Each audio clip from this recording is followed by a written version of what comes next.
Hello, this is Mark Matousek, and welcome to this month's edition of the Seekers Forum. I hope you're having a terrific month. Today, we're going to be talking about optimism in the face of adversity and the value of chanting the beauty of the good, as Emerson put it, particularly in difficult times. Don't waste yourself in rejection, nor bark against the bad, but chant the beauty of the good, Emerson counseled his own countrymen at a time when America was being torn apart by slavery and the future looked increasingly bleak. He saw the spiritual danger posed by pessimism when a fervent devotion to the good and to positive change are more necessary than ever. Also, how life saving optimism can be in times of darkness. Now, the spiritual mandate to focus on the good is central to the seeker's life, of course. In times like ours, when we're assaulted on a daily basis by the fallout of human ignorance and cruelty, this is an extremely challenging practice. How, we ask ourselves, is it possible to remain optimistic against such daunting odds in the presence of so much suffering and man's inhumanity to man? Isn't it wiser to expect the worst and prepare for destruction, to put the majority of our attention on suffering and the relief of suffering, and leave cheerfulness and optimism for better times? That's a fair question. Funny enough, as I was writing this talk, I happened to catch Eric Idle, one of the founders of Monty Python, on the Bill Maher show. And Bill asked him how it was that he always manages to see the bright side of things. And Idle said, yes, and that's because I'm a failed pessimist. In other words, as hard as he tried, Eric Idle couldn't remain pessimistic. Not only did it feel bad, but it was terrible for bringing about positive change in our lives, since focusing on what's wrong only blinds us to what might go right if we allowed ourselves to believe it was possible. In fact, pessimism is a failure of the imagination. As seekers, we aim for the long view of things, the vision of life through a wider perspective. Seeking to understand our condition, we do our best to maintain a view of suffering within the context of how nature actually works. In nature, we see the genius of adaptation all around us, the ability to evolve with circumstances, to shapeshift, to flourish in unexpected directions. We appreciate that an intelligence far greater than ours is driving this mothership, and that this same creative force enlivens us as well, and imbues us with a divine potential to regenerate and even thrive in adversity. This recognition of the God within is the reason for what Emerson called cosmic optimism, the undying faith in the possible. It's not a personal optimism exactly, generated by the ego to make us feel better. Instead, it's a remembrance of the divine within us that gives us a new kind of hope. It's our divine nature that chants the beauty of the good in the face of suffering, that doesn't shrink in the face of evil. Even if this were our last day on earth, we would still sing this song of gratitude and admiration, because we are blessed to have been here at all to witness the glories of this world. As everyone knows who's survived a catastrophe, pessimism is a luxury you can't afford when you're staring into the abyss. You can choose to remain pessimistic, of course, but that's a form of masochism, withholding assistance when everything inside you is screaming for help. And this is where spiritual wisdom comes in, of course, because it's at this precise juncture that many of us enter the seeker's path. When we're caught in suffering or overwhelmed by fear and come to a point where we need new resources to counteract the pain of being alive and the dangers that we all confront. Sometimes this comes from conscious effort to seek out the spiritual side of things, and at other times it can be quite automatic, as when a soldier on the battlefield sees his own death. You know the saying that there are no atheists in foxholes, which is generally used by atheists to imply how weak we become when the jig is up. But in fact, this cliche contains a much deeper truth. Because on the battlefield, a soldier turns his or her sights to God not only because they're scared to death, but because life has pushed them beyond their ordinary ego defenses in the direction of a mystery that they can't fathom. Pessimism is one of those ego defenses. Just as the fox imagines sour grapes to protect itself from blame and disappointment, so does the pessimist hide behind gloom and doom to take comfort in the defeatist position. Once again, it can be easier and less painful to believe the worst than it is to imagine alternative possibilities. Which is why, at the end of the day, pessimism is a failure of the imagination. It's a flat earth attitude that protects us from the fear of disappointment. We learn that hopelessness is easy, but faith is hard, and that the best way through catastrophe is to imagine new possibilities through the part of us that isn't defeated. Let me give you an example of someone who learned this lesson the hard way. I knew a woman who liked to affect a dark, ironic, somewhat bitter persona. Let's call her Beth. Now, Beth was a die-hard pessimist. She was a person who always expected the worst and liked to say that she'd just as soon be dead as alive in a world full of such miserable bastards. Beth was the queen of gloom and doom. She'd just spew hopelessness all around her indiscriminately without any care for how it affected other people. This would have been hard enough to bear, but it also happened that Beth was exceedingly privileged, with a wealthy and entitled lifestyle and few actual challenges. The truth is that she bitched much, much more than the people I knew who were dealing with genuine hardship. And then the unimaginable happened to Beth. One morning, her husband fell in the shower, hit his head on the tile, and he suffered a massive brain bleed that killed him before the paramedics had arrived. Beth was beside herself with grief.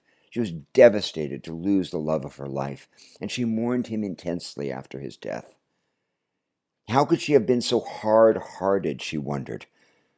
How could she have not appreciated him or their marriage when he was alive? How could she have spent so much of her life complaining in spite of her own good fortune? As Beth continued to grieve her husband and ask herself for the first time the kinds of questions that seekers ask ourselves, her vision slowly began to shift. The cynicism that she'd used to defend herself against imperfection and disappointment began to give way to a new way of seeing. With her heart broken open, Beth was able to see not only loss, but also the beauty of what was around her, the courage of people, the inspiration of individuals struggling with their problems and yet managing to find hope nonetheless. Over the period of a few months, I saw this die-hard pessimist and misanthrope become humbler, more present, more vulnerable, more sad, but also more alive. I watched Beth become a seeker. With her defenses down, she had been forced to let in more pain, but was also able to let in more love. And this connection to her feelings vitalized her. This paradoxical vitality led to a new kind of optimism that emerged directly from her despair. For Beth, the loss of her husband actually led to a new kind of innocence, not the naive innocence of a child, but the learned innocence of a struggling human being who'd been shaken awake by pain and loss and was determined not to be sunk by her own pessimism. When we learn to confront the world's danger and darkness with spirit rather than childish tantrums, we discover the mysterious power within us to transform the darkest materials into beacons of possibility. This is tied to what is heroic within us, and it's also why displays of hope in the face of destruction are so elevating and transformative to behold. Think about any hero that you've ever known, and it's this very refusal to be defeated by the forces of pessimism that's so moving and lights the way for our own trials. So, how is it possible for each of us to embody this heroism, this cosmic optimism in the course of our everyday lives? How, without denying our difficult feelings, can we tap into this regenerative power and stay awake to the true and the beautiful even when we're under the gun? I'd just like to give you 5 helpful practices that have served me well over the years for cultivating optimism that may work for you as well. The first one is remember that you don't have all the information. You don't have all the information. In any given situation, you can only know what's already happened. And when this is negative, the natural tendency is to project this negativity into the future. Even when this makes us unhappy, the ego would rather repeat what it knows than risk being proved wrong and losing the illusion of authority. Often we're not even aware of how powerful and destructive this pull toward negative predictions and defending our worst expectations can be. A friend of mine was suffering from a serious illness that her doctor predicted would be fatal. He counseled her to go home and just get her affairs in order and enjoy whatever time she had left with her family. But instead of being obedient to his pessimism, she was actually enraged by what felt like complacency. And so she started a regime of exercise and therapy and dietary change, also spiritual practice, including meditation and energy work over the next year or so. Within 12 months, her symptoms had greatly decreased despite her doctor's warning that healing was impossible. And yet, when she made an appointment to see this MD, he was actually far from overjoyed to see that she was improving and proving him wrong. He told her that this was a temporary reprieve, not to put too much hope in recovery. In fact, he seemed genuinely irritated by her optimism and failed to credit her heroic courage in helping to bring this reprieve about. His ego simply could not tolerate being wrong or having his professional pessimism questioned. Well, needless to say, she found a new doctor and has managed to stabilize her health over the years. Though she's not cured, she's much, much better than he predicted that she could possibly be. So remember, you don't have all the information, and to leave a chink open for surprise and for inspiration to come in, even in difficult times. The second point is that we need to remember that what appears to be bad luck often turns out to be good luck. You may know the parable of the farmer and his horse. One day, an old farmer was working in his field with his sick old horse. He felt compassion for the horse and wanted to lift its burden, and so he let the horse go run free in the mountains to live out the rest of its life without working. Soon after that, some villagers came by and offered their condolences, said, "What a shame, your only horse is gone, how unfortunate you are, you must be very sad, how will you live, how will you prosper?" And the farmer replied, "Who knows, we shall see." Well, 2 days later, the old horse came back and was rejuvenated after wandering through the mountainside and brought with him 12 new, younger, healthier horses, which followed the old horse into the corral. Well, word got out in the village of the farmer's good fortune. It wasn't long before people stopped by to congratulate him on his good luck. How fortunate you are. You must be very happy. And again the farmer said very softly, "Who knows? We shall see." At daybreak on the next morning, the farmer's only son set off to try to train one of the new wild horses, but he was thrown to the ground and broke his leg. One of the villagers came by during the day to bemoan the farmer's latest misfortune. "Oh, what a tragedy. Your son won't be able to work. How will you survive?" To which the farmer replied, "Who knows? We shall see." Several days later, a war broke out. The emperor's men came to the village demanding that the young men be conscripted into the army. The farmer's son was deemed unfit because of his broken leg, and the villagers exclaimed, "What great good fortune you have. You must be very happy." And the farmer, of course, said, "Who knows? We shall see." As time went on, the broken leg healed, but the son was left with a slight limp. And again, the neighbors came by to pay their condolences. "What terrible luck. A terrible luck. Too bad for you." And he said, "Who knows? We shall see." And as it turned out, the other young village boys had died in the war, and the old farmer and his son were the only able-bodied men capable of working the village lands. The old farmer became very wealthy and was generous to the villagers. And they said, "Oh, how fortunate you are. You must be overjoyed at your good luck." To which you know what the farmer replied. So remembering that what appears to be bad fortune can often turn out to be the beginning of fortunate paths that we would never have anticipated. Okay. So remembering that we don't know yet, and that good fortune doesn't always look like good fortune in the beginning. The third point is that pessimism is a failure of the imagination that poses as realism, but that actual realism is optimistic by definition. One of the ways that pessimism sustains itself is by claiming to be realistic.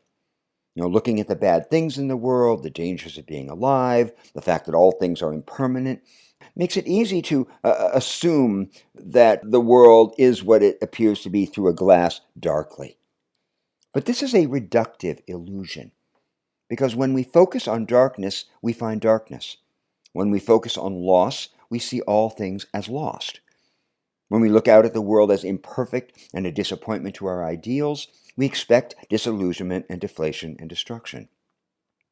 But when we dare to look beyond the short-sighted ego view and see life against the eternal backdrop of nature adapting and changing form, regenerating in unexpected ways, we avail ourselves of a wider, deeper vision that is optimistic by nature.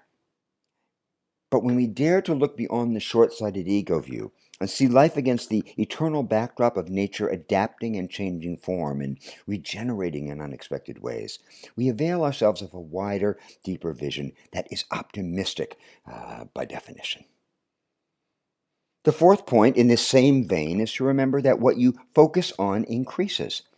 What you focus on increases, and this is a natural law. When you shine the light of attention on the positive grows automatically, just as darkness, despair, malice, and hopelessness proliferate when we make them our focus.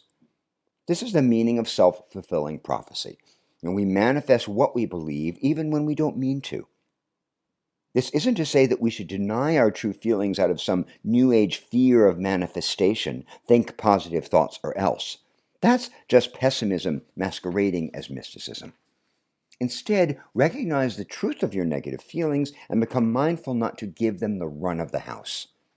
Okay, question the negative predictions that grow like weeds in the human mind. Recognize the negativity bias that we are born with, that's been hardwired in us since ancient times to help us survive in a dangerous world. Acknowledge the negativity bias, the tendency to expect the worst. Recognize that it has been a saving quality in the early days of our evolution, when we were wise to think that strangers were enemies and that there were saber-toothed tigers around every corner. But not to be deceived by this same paranoid mindset today, when there are far fewer immediate dangers, yet that Paleolithic tendency to expect the worst is still strong in us. And finally, remember to take the long view and acknowledge the divine within. This is the most important step of all. This is the most important antidote to pessimism. When you remove the ego from the judge's position and consider life from a larger perspective against the backdrop of nature, pessimism becomes an impossibility. It's not that danger doesn't exist or that life as we know it won't change in ways that may be challenging, but rather that we have the wherewithal, the intelligence, the imagination to reinvent what's possible as participants in that evolution. We have the wherewithal, the intelligence, and the imagination to reinvent what may be possible, being participants in this evolution. When we give up pessimism, we also surrender the victim's role. We're no longer powerless children being toyed with by an angry God or tossed about by a cruel fate. Instead, we are awake individuals in the process of growing regardless of what comes our way. So that's what I wanted to say to you today about cosmic optimism and the ability to regenerate hope and to reinvent ourselves in extremis. That is our ace in the hole as imaginative, shape-shifting human beings.